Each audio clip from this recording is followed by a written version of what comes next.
کون؟ میں حضرت محمد واصل بات کر رہا ہوں لکھنؤ سے۔ کون بات کر رہا ہوں؟ محمد واصل۔ اچھا فرمائیے حضرت اس وقت ایک مسئلہ پوچھنا ہے آپ سے۔ ہاں، اس وقت مولانا سلمان حسینی ندوی کے انتقال پر سوشل میڈیا پر ایک بدتمیزی چل رہی ہے کیا؟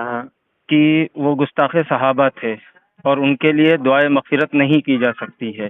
اب بیکار کی بات ہے، خراب بات ہے۔ وہ لوگ ہیں جی کہ جو مسائل کو نہیں جانتے، وہ تمام صحابہ کے منکر نہیں تھے۔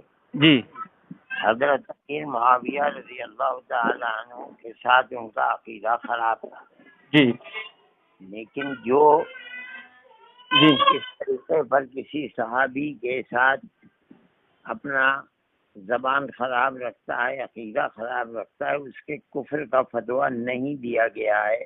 جی جو لوگ یہ سمجھتے ہیں کہ وہ اس بنیاد پر کافر ہیں، ان کے لیے دعائے مغفرت نہیں جاتی، اس کا مطلب یہ ہے جی کہ وہ بالکل ناواقف ہیں۔ جی ایک طبقہ ہے خوارج کا، جی اسلام کا یہ ایک فرقہ ہے جو باطل فرقہ ہے، غلط جی فرقہ ہے۔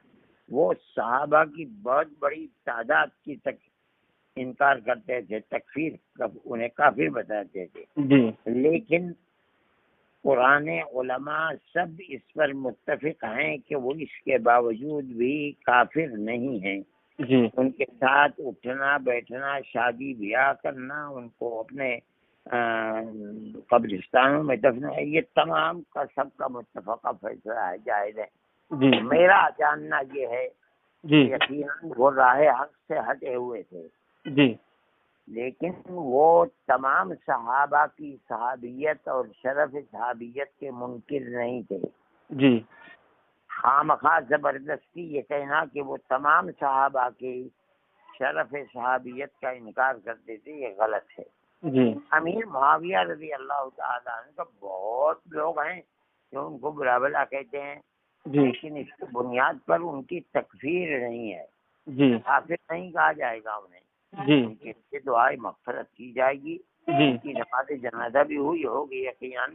جی کٹولی میں ہے اثر کے بعد۔ ہاں، تو اس کے اندر شریک بھی ہوا جا سکتا ہے۔ اور حضرت مولانا تو تہجد پڑھتے ہوئے انتقال ہوا ہے۔ پھر کسی بھی صورت کے اندر ہوا یہ الگ بات ہے، لیکن ان کا عقیدہ یقیناً اہل سنت والجماعت کے عقیدے کے خلاف تھا، جی لیکن تو ان کی دعا کرنی چاہیے۔